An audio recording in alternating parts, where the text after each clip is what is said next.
Bismillahirrahmanirrahim. Assalamualaikum warahmatullahi wabarakatuh.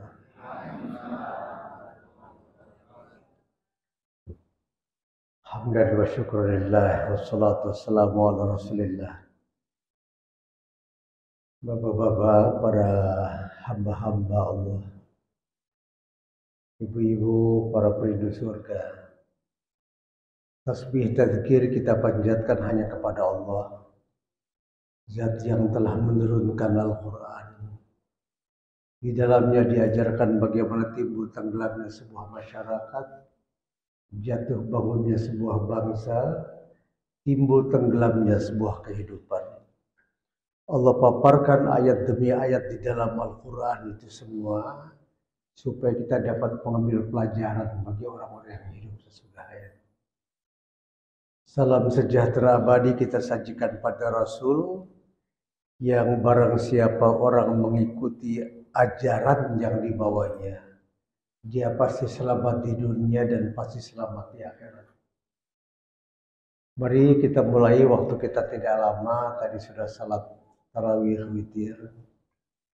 Saya hanya ingin bicara soal-soal global saja, yang sifatnya general, itu sifatnya garis besar. Sesudah kita mendengarkan tausiah ini, saya persilakan bapak-bapak, ibu-ibu, adik-adik memperluas isi tausiah ini sampai pantai-pantai dalamnya Atlantik, Samudra Atlantik sana. Mari kita mulai. Salah satu hal yang menggembirakan hati kita umat Islam sekarang ini, di dunia ini bapak-bapak, banyak pemuka-pemuka agama dan kaum intelektual yang berbondong-bondong menjadikan Islam sebagai jalan hidup mereka. Ibu-ibu, orang-orang non-muslim itu masuk ke dalam Islam bukan tertarik pada umat Islam. Sebab kalau umat Islam ini tidak bisa jadi umat teladan. Umat Islam tidak bisa jadi contoh buat kebaikan. Mereka rata-rata masuk Islam karena tertarik pada Al-Quran dan sejarah hidup manusia agung bernama Muhammad Rasulullah Sallallahu Alaihi Wasallam. Terakhir tahun ini bapak-bapak, ada seorang antropolog yang dia sudah mempelajari banyak tentang Islam. Tetapi ada satu hal, sebagai antropolog, dia pengen tahu apakah benar cerita-cerita dalam Quran ini atau dongeng Nabi Muhammad saja. Ia mempelajari tentang kisah tenggelamnya umat Nabi Nuh. Kata profesor ini, kalau benar umat Nabi Nuh pernah tenggelam, bekas-bekas bahtera Nuh harus ada. Nah, ibu-ibu kan lebih tahu. Biasanya benda akan awet, ibu-ibu, kalau masuk ke dalam freezer, ya kan? Nah, lalu sang profesor dari Rusia ini mencari sebuah bukit tertinggi di dunia. Dia punya keyakinan bekas kapal Nabi Nuh kalau benar ada, itu masih ada di tengah gunung es tertinggi.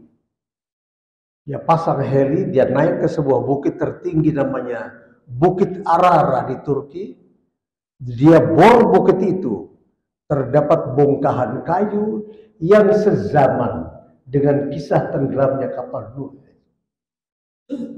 Sekarang kayu itu ada di Leningrad di Rusia, disimpan dan dijadikan bukti. Itu yang menjadikan orang-orang Rusia, para intelektualnya, bahkan orang-orang yang anti Tuhan sebelumnya, sekarang berbondong-bondong masuk Islam. Jadi bapak, kalau sekarang orang berbondong-bondong masuk Islam, tidak usah terheran-heran. Sebab mereka belajar Quran secara benar.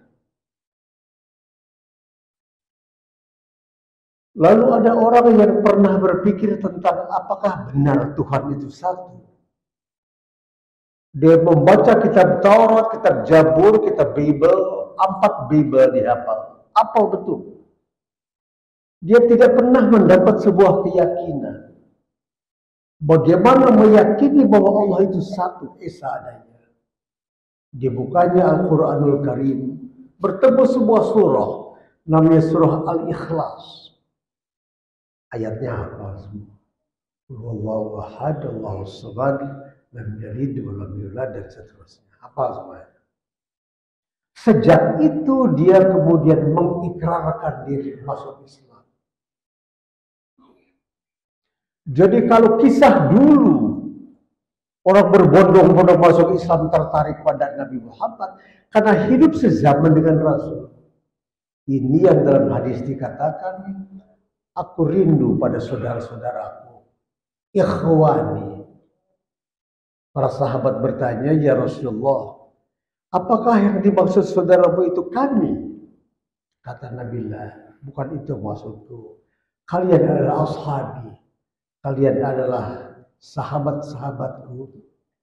Yang kumaksud saudaraku adalah orang-orang yang hidup ribuan tahun sesudahku. Dia tidak pernah melihat aku. Dia tidak pernah bicara denganku. Dia tidak pernah mendengar fatwaku.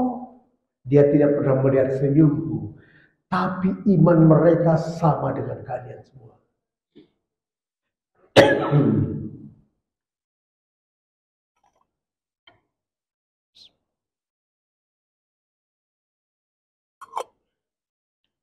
Kalau pakai di kampus namanya teori regresif itu.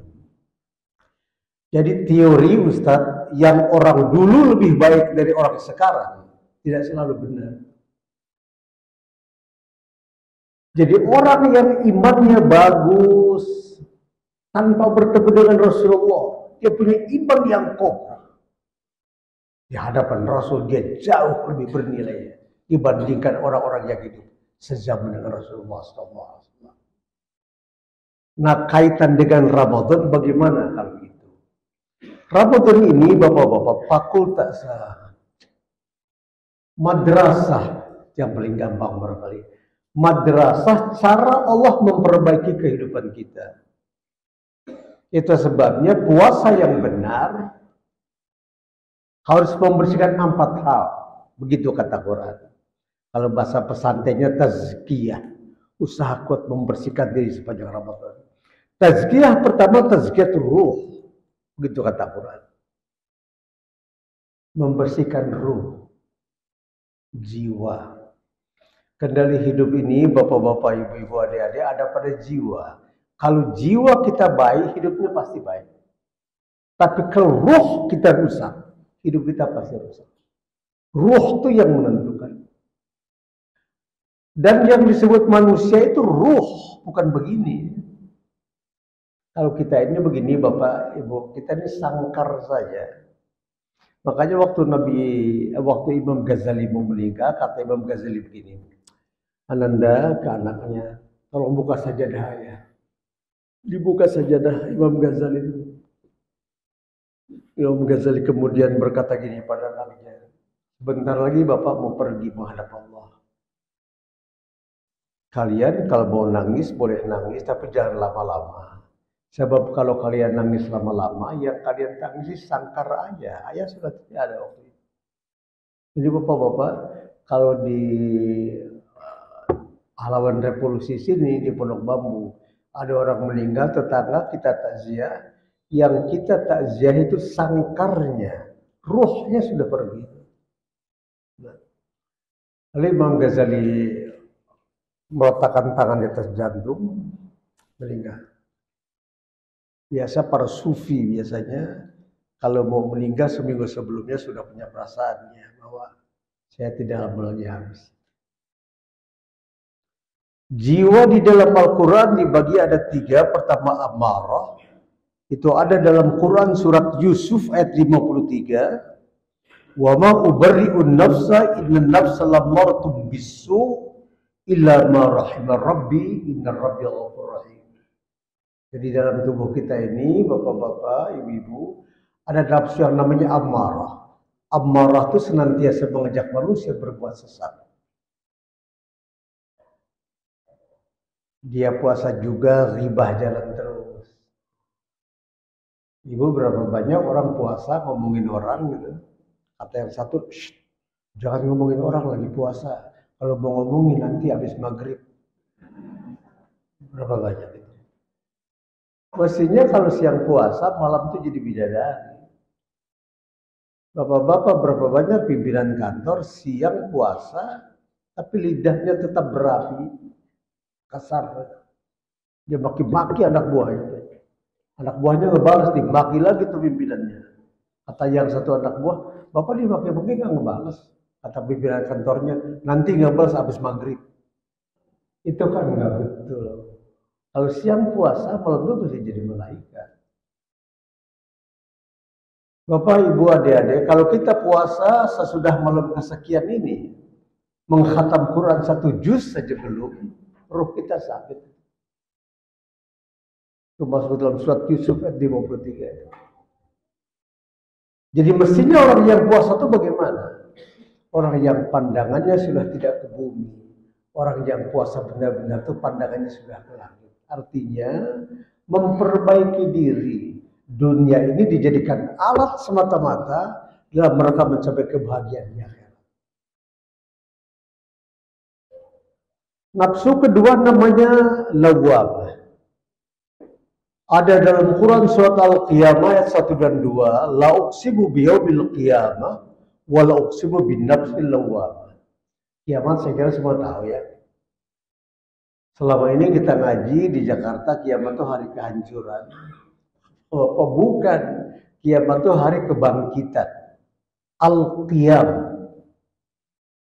Kalau bumi, bulan, matahari, Mars, Jupiter, Uranus, semua Bima Sakti, Tata Surya semua hancur. Ruh tidak.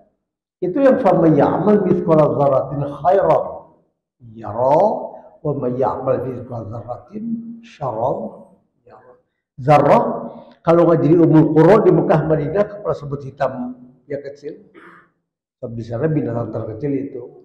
Kalau ngajinya di Pondok Bambu, zarrah biasa diartikan sama Ustaz apa? Biji sawi. Paling biji sawi itu kan besar, yang kecil itu atom. Atom bisa dipecah, ada proton. Jadi tafsir modern begini, barang siapa berniat baik, niatnya berpahala. Barang siapa berniat yang tidak baik, niatnya juga berdosa. Di mana itu? Di niat adanya. Kita kaum Sunni punya prinsip, innamal a'malu binniyat. Semua hasil pekerjaan tergantung pada motivasi awal. Jadi yang tidak bisa dipecah bukan atom, niat. Begitu halus Allah menciptakan niat. Manusia tidak mungkin bisa men-split, memecahnya. Ibu berangkat ke pasar, niatnya belanja buat buka puasa. Itu niat itu sudah niat salehah. Di jalan dapat musibah, syahidah. Ibu mati syahid. Bapak berangkat ke kantor. Ditanya sama istri, bapak mau kemana? Kata bapak, saya mau kerja cari rezeki halal bekal ibadah kepada Allah. Berpahala, baru niat itu. Di kantor dapat musibah, di jalan dapat musibah kena trailer barangkali, syahid. Iya. Tapi kalau di rumah kita sudah punya niat, saya mau berangkat ke kantor, apa yang ada di kantor yang bisa saya ambil, saya bawa pulang ke rumah. Halal haram soal kemudian. Itu juga berdosa. Jadi niat itu yang menentukan. Nafsu ketiga namanya al-mutmainnah, suratul Fajar ayat 27 sampai 30. Ya ayatuhan nafsul mutmainnah turja'i ila rabbika radiyatan mardiyah fadkhuli fi ibadi wadkhuli jannati. Nah, kalau mau ibu bapak mau belajar tafsir ayat yang ketiga ini, nggak usah ngaji nahwu soromani bayan lama itu. Perlu waktu paling 18 tahun. 20-26 ilmu itu. Kalau ibu bapak mau belajar ayat ini, masuk ke rumah sakit. Cari kamar ICU. Bapak lihat orang yang mau meninggal, ada dua tuh. Ada orang mati toleh, mati jahat. Ada orang mati soleh, mati baik. Orang jahat kalau mau mati begini, bapak boleh lihat. Dihadapkan mukanya ke kiri. Kata malaikat maut waktu ajal sudah tiba. Kalau kita orang jahat, kita akan merasakan itu. Karena dia takut di hadapan mukanya ke kanan. Kata malakal maut, fa'inna tadhhabu. Mau lari kemana? Biasanya orang jahat membalikan muka ke atas. Beberapa menit menjelang mati, kata Allah, malakal maut, putar amal jahat orang ini. Kalau bahasa kepolisiannya apa tuh? Rekonstruksi gitu ya. Putar jahat orang ini. Amal jahat orang ini itu diputar waktu syakarat. Barang haram yang dia makan, rizki haram yang dia ambil. Hidup yang tidak teratur, agama yang jauh, anak yang tidak dididik dalam agama. Seluruh kejahatannya diputar ulang, dibalik kejahatan lengkap. Siksa apa yang bakal dia terima di alam barzakh? Jadi orang waktu meninggal, bapak-bapak, dia sudah tahu gitu, dia orang baik atau tidak. Kalau di Pondok Bambu ada orang meninggal, bapak-bapak takziah. Takziah. Bapak buka-bukanya begini. Kalau wajahnya tidak enak dipandang mata, sulit mencari keselamatan. Orang soleh kalau meninggal nggak begitu. Ada bapak soleh gitu ibu. Biasanya dipegang tangan istrinya. Mama, papa sudah sebulan di rumah sakit nggak kuat rasanya. Papa mau pergi. Anak-anak panggil, dipanggil anaknya semua. Kumpul semua anaknya. Dia berwasiat dulu. Anak-anak, bapak mau pergi. Salat jangan kamu tinggal. Ibadah yang betul. Dalam menegakkan kebenaran kamu di sop terdepan. Malah kadang-kadang ada bapak yang kebetulan banyak harta, dia berpesan begini. Anak-anak, papa meninggalkan sedikit harta, kamu bagi secara adil. Satu-satu tuh. Dia letakkan tangan di atas jantungnya sendiri. Kalimat terakhirnya, la ilaha illallah. Bapak-bapak, kalau orang syakarat sudah mengucap la ilaha illallah dan sudah terdiam, dunia medis sudah tidak bisa menyelesaikan. Sudah tamat itu. Lalu napasnya sekali-sekali, anaknya mencium pipinya, mencium matanya. Kata anaknya, papa, ucapan Allah. Biasanya dia begini. Bapak-bapak, nanti waktu kita syakarat, lidah kita stroke semua. Semua kita stroke. Kita tidak bisa menyebut lelam. Kalau orang syakarat menyebut, dia sering menyebut Allah, Allah. Biarkan itu. Jangan tanya papa sertifikat tanah di mana? Travel check di mana? Dia sudah tidak kenal travel check lagi. Sebelum aja kata Allah gini, hai malakal maut, hibur putar amal solehnya. Amal soleh bapak diputar. Salat tarawih yang dikerjakan dengan tumak nina, salat witir yang dilakukan dengan tumak nina. Bapak lihat, Ramadan ini bulan di mana Allah menurunkan setitik debu tentang kasih sayangnya. Bapak punya dosa kecil besar, dosa bapak sampai nyundul ke langit Mars. Puasa yang betul puasanya, Allah ampuni. Seujung rambut timbul sejuta, jangan ragu. Coba saya mau nanya sebelah itu, bapak yakin nggak masuk Islam, masuk surga? Yakin ya? Kalau bapak ragu, kalau bapak ragu di Islam ke masuk surga, iya. Bapak agama kita Islam, tapi bapak nyebut masuk surga, insya Allah. Buat apa berpegang pada agama Islam? Itu kan berarti apa? Mulai malam ini sesudah nuzul Quran, bapak kalau ada orang nanya, ibu-ibu, adik-adik, apakah ibu yakin bakal masuk surga? Ibu bilang, 100% saya yakin saya masuk surga. Bapak kalau ditanya orang, bapak jamaah hidayah, yakin tidak bapak masuk surga? Bapak jawab, 100% saya yakin masuk surga.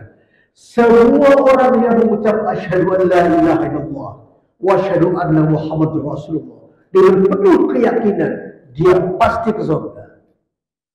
Cuma sebelum ke surga mampir dulu kali. Itu soal lain. Itu kan ngajinya lain lagi kalau itu. Kayak itu bab taubat kalau itu ngajinya. Kita kan sudah ngaji garis besarnya saja ini. Kalau itu babnya bab taubat, karena orang masuk surga mampir dulu sebentar gitu ya dibersihin, itu soal lain. Tapi ujungnya setiap orang mengucap asyhadu an la ilaha illallah wa asyhadu anna muhammadar rasulullah pasti ke surga. Pasti. Makanya bapak-bapak, ibu-ibu, adik-adik, hidayah itu mahal. Banyak orang pintar tidak masuk Islam.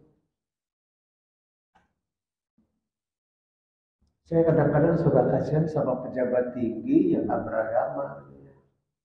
Itu jabatannya dipakai apa itu? Saya bayangin. Orang kaya raya nggak beragama, itu kekayaannya dipakai apa? Dia pusing gitu. Rumahnya di Pondok Bambu sehektar. Dalam rumah kolam renangnya 4, air putih, biru, hijau, merah muda. Tapi dia nggak punya agama. Buat apa kekayaannya? Nah, kita tambah ilmu bahwa orang yang mengucap syahadatain pasti ke surga. Tidak ada jalan lain untuk surga. Saya mengucap syahadatain.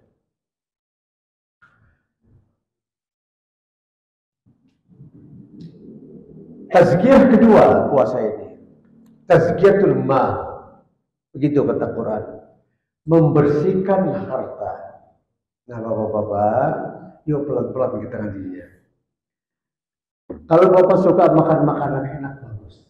Orang Islam kalau makan masih enak. Cuma kalori tinggi. Orang yang suka makan tanpa batas dengan kalori tinggi, dia bisa kolesterol. Itu sebabnya orang yang gemar makan dengan gizi yang sangat tinggi, hukumannya boleh pilih salah satu di antara dua. Banyak olahraga atau masuk rumah sakit. Sebab kalau nggak salah satu dia lakukan, dia terkena penyakit kolesterol. Kolesterol yang tidak terkontrol bisa stroke. Darah kita kental, kotor, hitam. Dalam harta umat Islam 100% sama. Dalam harta kita 8 harta kolesterol. Kalau 8 harta kolesterol tidak kita keluarkan, harta kita bisa stroke dan pemilik harta bisa stroke.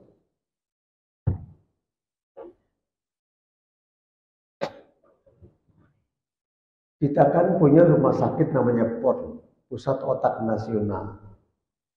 Kebetulan itu direktur utama jamaah kita. Salah sekali. Coba Bapak tanya ke sana, orang-orang yang karena stroke berulang-ulang, itu kenapa rata-rata?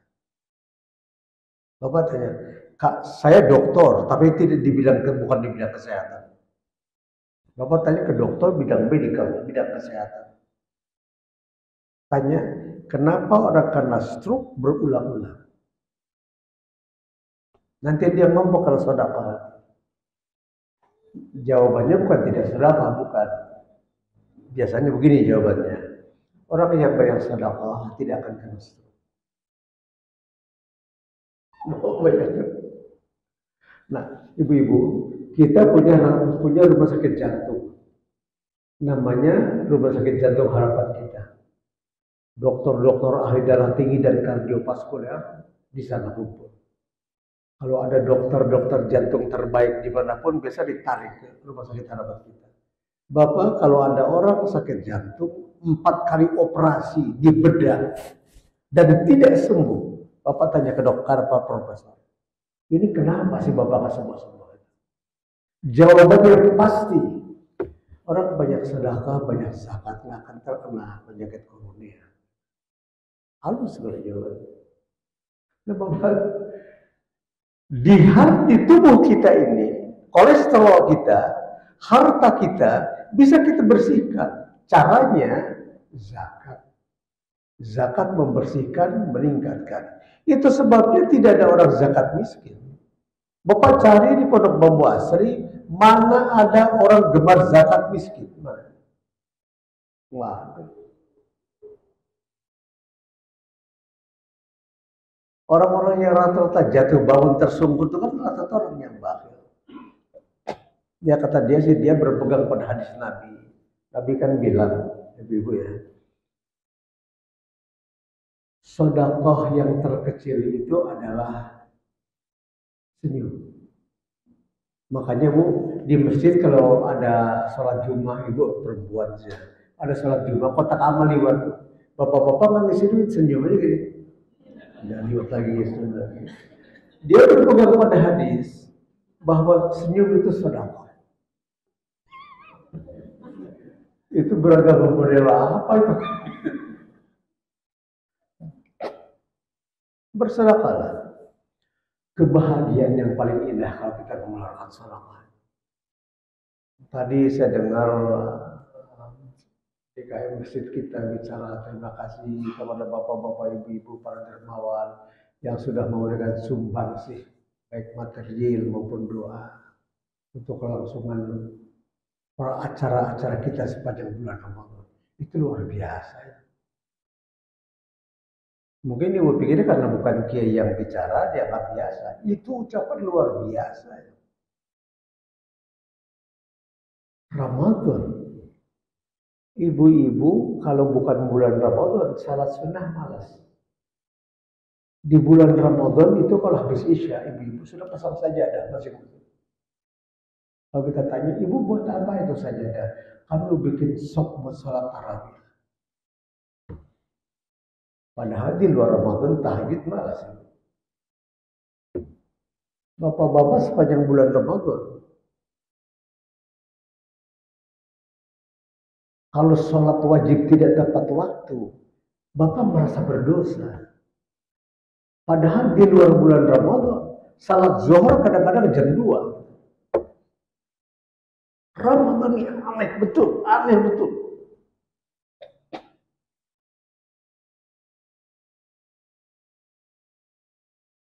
Dua minggu kemarin, saya berangkat dari Prancis ke Rotterdam, lewat Jerman. Itu kalau Bapak dari Prancis menuju Belanda, di Jerman sebelah pabrik BMW, mobil BMW. Ada sebuah tempat beribadah saudara-saudara kita. Lihat, saya tidak memfitnah saya. Tempat ibadah saudara-saudara kita, agama non-muslim, kira-kira barangkali 10 kali masjid kita ini.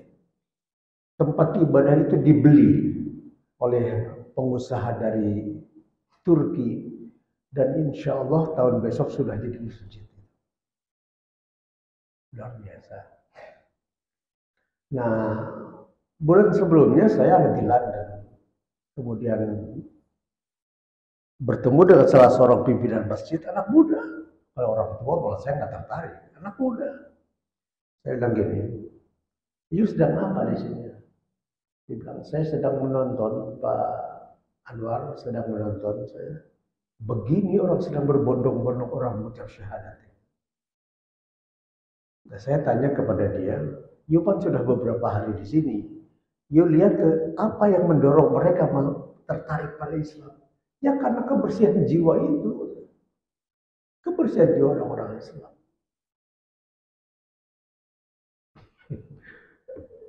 Kemarin Bapak baca di Tokyo, di Kyoto, Tokyo.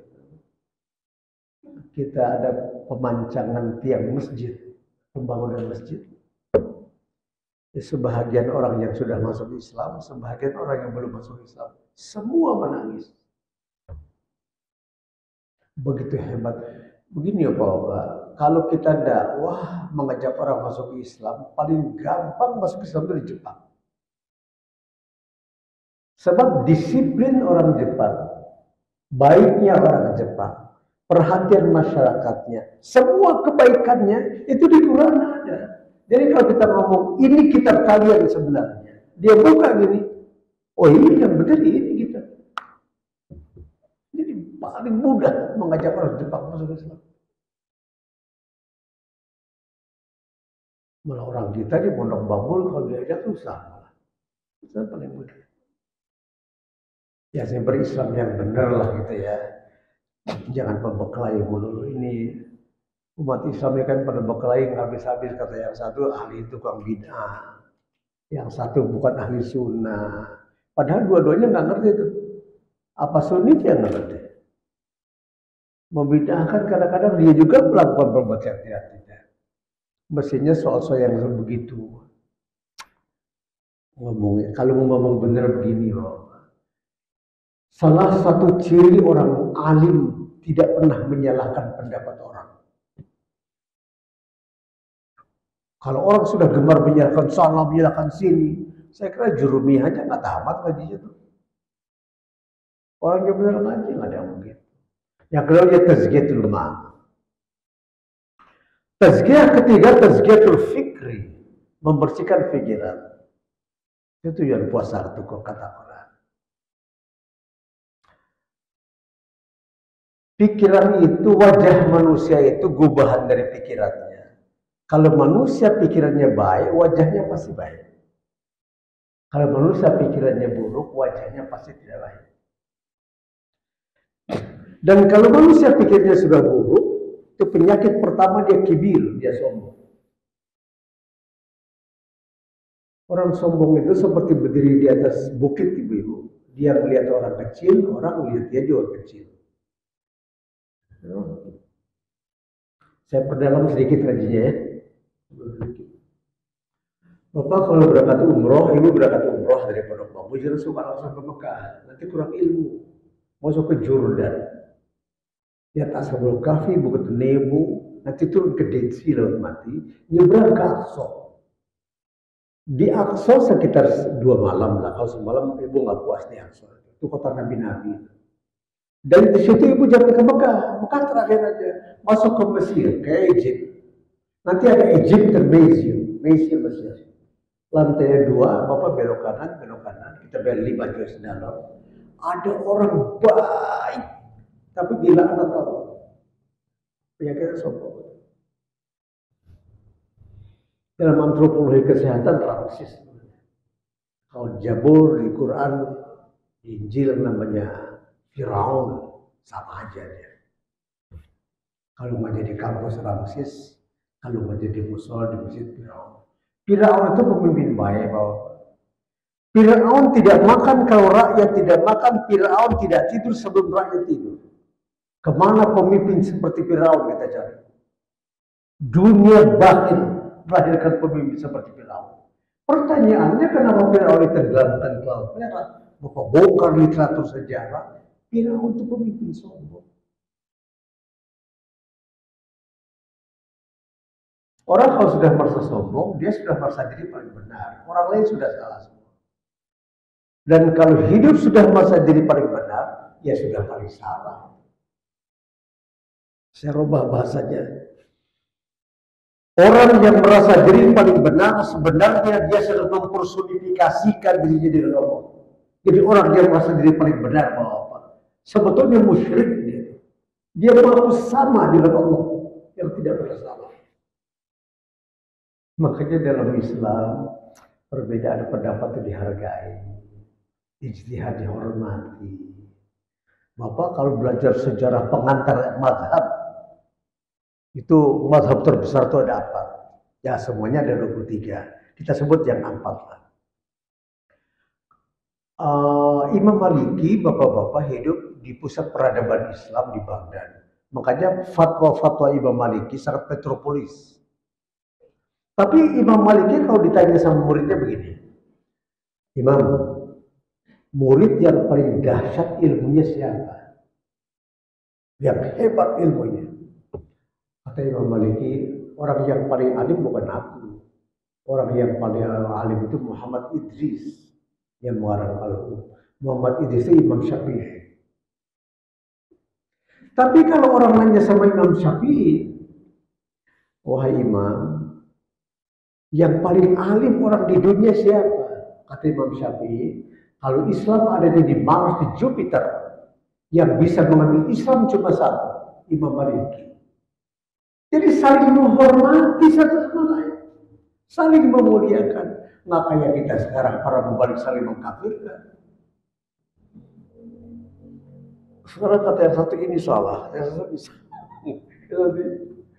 Saudara, orang alim tidak mungkin menyalahkan semua. Fikih itu ilmu sosial.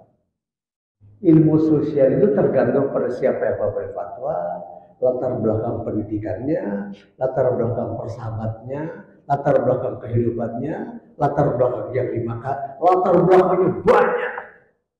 1 masalah ditanyakan kepada 10 ulama, jawabannya pasti 10 macam. Itulah fikih. Jadi salah kalau orang berdebat di fikih. Kecuali akidah jalan salah. Kayak ada orang ngaku nabi gitu ya. Banyak orang Sunda kan di sini. Provinsi Jawa Barat ini provinsi yang paling produktif melahirkan nabi palsu. paling produktif. Saya kemarin bicara di mana? Oh, di Mabes Angkatan Udara, di Mabes. Iya juga katanya Pak Kiai ya, saya ajak semua orang Sunda. Maaf, saya juga orang Sunda.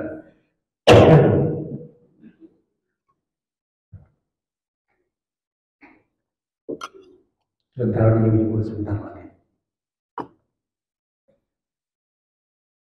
Kecuali berbeda akidah. Kayak orang ngaku nabi gitu. Tapi kalau ada orang ngaku nabi, bapak-bapak jangan suka dimarah-marah, jangan suka dicaci maki. Dulu saya punya senior, waktu kita buka ceramah-ceramah di RCTI. Dia seorang psikiater, kepala psikiater Indonesia, namanya Profesor Dadang Hawari. Lalu waktu itu ada orang ngaku nabi di Monas dipukuli. Kata Pak Dadang gini ke saya, dia mengatakan ke saya, kalau ada orang ngaku nabi jangan suka dipukuli, bawa ke sini saya obatin 3 bulan baik. Ya memang kenapa? Dibilang orang kalau ngaku nabi syaratnya pasti nggak betul. Itu yang ngomong psikiater. Kalau saya ngomong begitu, bapak tidak sama saya. Bukan itu disiplin ilmu saya. Ini kepala psikiater se-Indonesia, se-Asia Tenggara. Ya kan kalau ada orang ngaku nabi yang suka dipukulin, bawa ke sini saya obatin 3 bulan semua saya jamin. Saya bilang kenapa memang gitu? Orang kalau ngaku nabi pasti syarat gitu, pasti itu. Saya bisa pastikan syarat. Itu tazkiyah ketiga ya, tazkiyatul fikih. Tazkiyah keempat, tazkiyatul amal. Faman ya'mal mithqala dzarratin khairan yara, wa man ya'mal mithqala dzarratin syarran yara. Ada in ahsantum ahsantum li anfusikum. Bani Israil surah 17 ayat 7. In ahsantum ahsantum li anfusikum. Kalau kamu berbuat baik, baik itu buat kamu. Selama ini kita pikir kalau kita berbuat baik, baik itu buat orang. Tidak, buat kita. Wa inna satum falaha. Kalau kamu berbuat jahat, kata Allah, ujung tombak kejahatan itu merobek-robek jantung kamu. Jadi baik buruk kembali kepada pelakunya. Bapak-bapak, ibu-ibu, saya dengar tadi yang memberikan sumbangsi buat kelangsungan acara-acara Ramadan kita. Itu kembali itu berlipat ganda. Ke bapak-bapak kembali tuh. Jangan khawatir, pasti kembali. Ya, santum li anfusikum. Kamu baik itu buat kamu. Bukan buat orang. Ibu baik sama suami. Ibu pikir ibu baik sama anak mertua, begitu. Bukan. Ibu sedang baik pada diri sendiri. Ibu kalau nggak punya suami gimana? Jadi anggota IGGI, Ikatan Janda-Janda Indonesia. Itu kan dia kalau punya suami, kebaikan buat siapa? Buat diri, buat ibu. Bapak sayang sama istri, bapak pikir sayang sama anak mertua. Tidak. Itu sayang pada diri. Bapak ibu sumbang anak yatim. Saya juga suka sumbang anak yatim. Buat siapa? Buat anak yatim. Bismillahirrahmanirrahim. Arwa'aita allazi yukadzibu biddin, kamu tahu siapa pendusta agama itu? Fadzalikal ladzi yad'ul yatim. pendusta agama itu orang Islam, sholat, ngaji, puasa, haji, umroh, berulang-ulang. Tapi anak yatim sengsara tidak dia perhatikan. Keras, ayatnya keras sekali itu. Anak yatim ini paling aneh, aneh betul gitu. Saya undang Bapak main ke pesantren saya, ke Mega Bandung. Mainlah, datang ke pesantren saya. Adinda diajak ke pesantren Bapak, nanti ibu-ibu kalau ikut bawa sepatu ket, pagi-pagi bisa jalan-jalan di kebun teh, cari bunga. Yang masih punya senjata bisa bawa buat nembak burung itu sepanjang kebun teh, main-main ke pesantren. Di samping madrasah, di samping pesantren, di samping saya urus pesantren, saya jadi khadim, jadi pelayan. Saya punya anak 48. Mereka tidak punya ayah, tidak punya ibu. Anak-anak cerdas luar biasa. Di atas rata-rata IQ. Hidup saya nggak miskin-miskin, biasa-biasa aja. Bahwa kiai tidak kaya, ya wajar lah. Kalau ada kiai kaya, pertanyaannya ayat apa yang dia jual? Jual ayat ya. Kalau kiai sederhana lah. Kalau kiai ibu-ibu, kalau kiai itu hobinya cuma 3. Ingat tuh. Kalau banyak duit dia bikin masjid, bikin pesantren. Itu kiai hobinya. Kalau masih ada sisa duit, dia bikin musola, bikin majlis taklim, bikin masjid. Hobi yang ketiga, kalau masih ada sisa juga, tambah istri. Rusak juga, kiai ini rusak. Yang ketiga itu janganlah. Yang kedua kan bagus ya. Yang ketiga itu jangan. Kenapa begitu kita punya akhlak kok mendahulukan itu semua? Kalau kita berbuat baik kepada orang, yang baik itu kita, bukan orang. Memang anak yatim itu aneh-aneh ibu. Ibu main di pesantren saya. Di pesantren saya itu saya siapkan kolam 6. Maksud saya 3 bulan sekali saya bisa bedah kolam, ikannya saya jual buat santri. Ikannya nggak pernah ada tuh, Pak. Malam-malam habis sama santri. Ya anak yatim itu begitu. Ada anak cerdas. Saya mau kirim dia untuk bikin buntut pesawat itu, melanjutkan cita-cita Pak Habibie. Itu hampir tiap minggu minta sajadah. Hanya bagian ke asrama saya panggil. Itu sajadahnya kenapa nggak ada santri kita yang satu ini? Ya Pak Kiai bukan sajadah yang diminta. Nanti minta duit sama Pak Kiai kan dikasih. Duitnya pakai jajan. Itu anak yatim punya kerja. Padahal gajinya bagus, ceramahnya bagus. Ya anak yatim itu tobiai, sibol. Identity anak yatim itu ya begitu. Jadi kalau di sini ibu bantu anak yatimnya suka nakal, jangan suka dimarahin, bapak-bapak. Tapi anak yatim itu begitu. Dia bisa mendapatkan materi dari kita. Tapi ada satu yang tidak bisa kita kasih. Cinta kasih orang tua sudah kehilangan. Kita harus kasih itu. Nah, sepanjang Ramadan bisa dengar ibu-ibu, bapak-bapak perhatiannya, bantu anak yatim, bantu fakir miskin. Itu mulia, akhlakul karim. Akhlak yang sangat mulia. Dan kita akan bertemu dengan kebaikan yang kita lakukan. Ini barangkali yang bisa saya sampaikan. Terlalu malam juga, kita kan masih sahur. Ini hari libur, Adinda, hari libur, Bapak sudah bicara yang keempat ini. Ini udah tarawih, Pak. Bapak baru sholat isya di tol tadi. Belum tarawih, Bapak ini. Sholat tarawih itu. Demikian Bapak-Bapak Ibu-Ibu. Ini belum ngaji betul ya, baru mukadimah. Nanti lain kali kita ngaji, kita talim, kita ngaji, kita lihat wawasan Islam itu bagaimana indahnya. Ini cuma sepintas selalu saja supaya harapan Adinda yang minta saya hadir di sini dia hidayah untuk Nuzul Quran bisa hadir. Tapi kepada Ketua DKM, Pak Ketua DKM, saya pernah kemarin, masjid kita belum sehebat ini. Ini hasbunallah wa ni'mal wakil, ni'mal waliyul nasir. Ini semuanya sudah bagus sekali. Sajadahnya sudah tidak kelihatan ubi, sudah karpet hijau, sudah pakai air condition. Tapi jangan tidur di masjid. Nanti DKM susah bayar listrik bikin AC. Tidur di masjid. Jangan. Kalau tidur di masjid ibu-ibu, kasihan malaikat.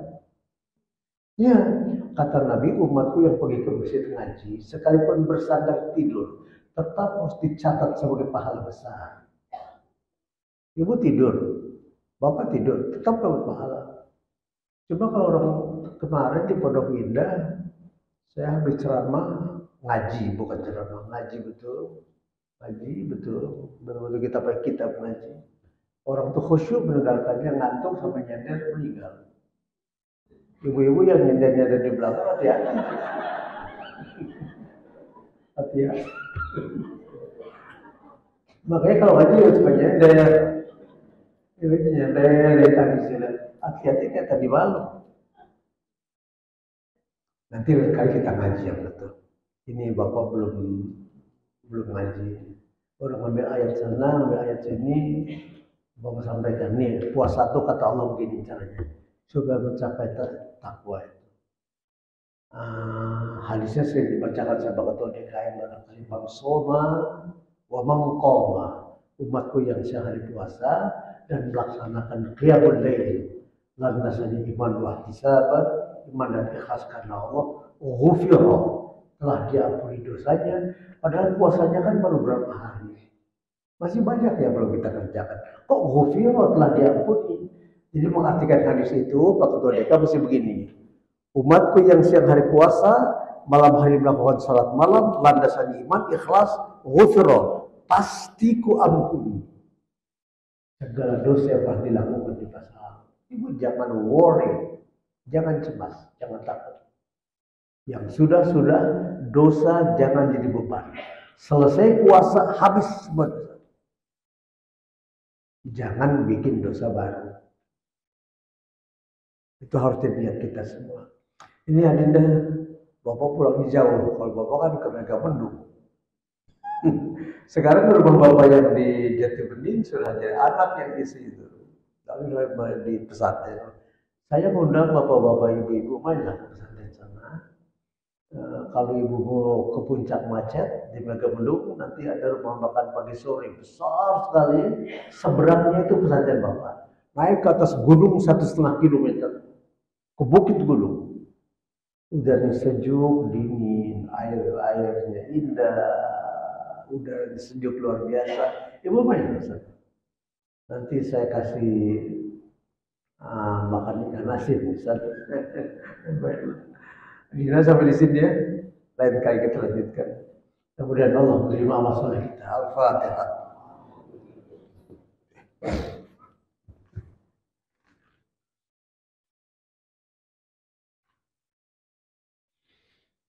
Astaghfirullahaladzim, alhamdulillah bil alamin, wassalatu wassalamu ala sayyidina Muhammadin wa ala alihi washabihi ajma'in.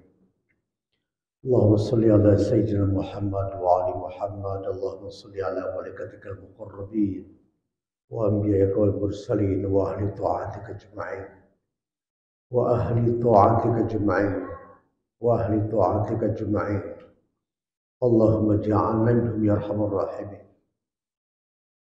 اللهم إنا أعوذك من عذاب القبر يا الله ومن فتنة المحيا والممات ومن فتنة المسيح الدجال.